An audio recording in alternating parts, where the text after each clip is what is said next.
video aș vrea să discutăm puțin despre una dintre principalele cauze pentru care părinții nu reușesc să mențină anumite reguli, anumite limite pe care le stabilesc în relația cu copiii lor. De exemplu, ai stabilit cu copilul ceva înainte să intrați în magazin.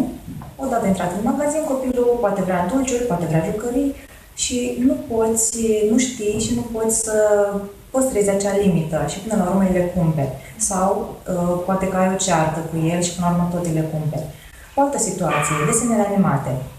Stabilești cu copilul să stea o oră la desene animate, după care, la expirarea timpului, copilul ce face? Mai vrea încă 5 minute, încă 5 minute și până la urmă ajungi să cedezi azi 5 minute, mâine astfel de oră și până la urmă acea limită până la urmă nu mai există. Care este explicația de care mulți părinți nu-și dau seama? Explicația constă în faptul că încercăm de foarte multe ori să le impunem copiilor niște limite sau niște reguli cu care noi înșine nu suntem de acord. Fie că nouă, ca persoane, ne place să facem anumite lucruri, nu ne refuzăm anumite lucruri și nu mi se pare corect să îi obligăm pe copiii noștri să respecte niște reguli pe care noi înșine nu le respectăm. Asta ar fi o explicație. Și, de altfel, chiar dacă ți se întâmplă și ție acest lucru, vreau să spun că este foarte în regulă să nu aplici o limită, o regulă cu care nu ești de acord. Pentru că, odată ce i-ai impus copilului o regulă și o limită cu care tu, de fapt, în sinea ta nu ești de acord, nu vei fi un părinte autentic. Copilul simte că, pe fond, în sinea ta, tu nu ești de acord cu acea regulă și, în mod cert, de fiecare dată va încerca să o încalce. Va face tot posibilul să obțină mai mult.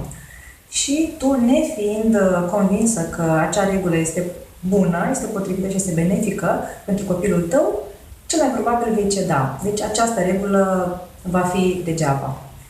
Bun. Ce e de făcut în această situație? Pentru că totuși știm că un copil are nevoie de limite, are nevoie de reguli pentru siguranța lui, pentru a ști ce îl așteaptă. Este foarte important în această situație, dacă te afli în această situație, să găsești limite și reguli cu care să fii de acord. Limite și reguli care să se potrivească stilului vostru de viață. De exemplu, în situația cu magazinul, puteți stabili, înainte de a intra în magazin, că cel mic are voie să-și cumpere, să-și aleagă două lucruri sau un singur lucru. Și poate să-și aleagă acel lucru și eventual puteți stabili și o limită de preț. În felul acesta nu îl obligi să renunțe la tot ce își dorește, însă îi lași totuși o libertate să-și aleagă anumite lucruri.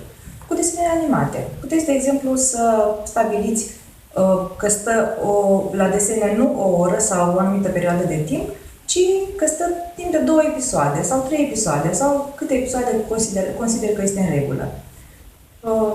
În felul acesta, găsind o limită cu care să fii de acord. Bun, odată ce te gândești să schimbi regulile, să schimbi limita, cum o pui în aplicare, cum o introduci?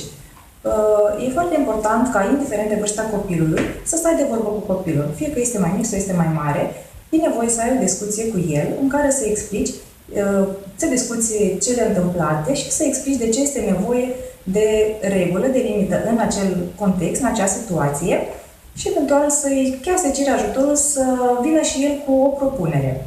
Chiar dacă nu vine cu o propunere și tu ești cea care până la urmă conturează regula, limita, e foarte important ca și copilul să fie de acord. Adică asigură-te că cel mic și-a dat acordul, că este de acord și că este mulțumit cu ce obține în cadrul acelei reguli, acelei limite. Pentru că în momentul în care copilul este de acord, el își asumă acea regulă, acea limită și șansa ca să o respecte este mult mai mare.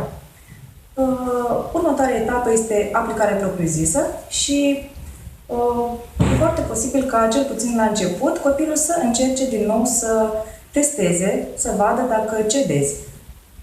Ce este foarte important este să nu cedezi în acest moment. Este foarte important să menții acea limită, fiind și empatică.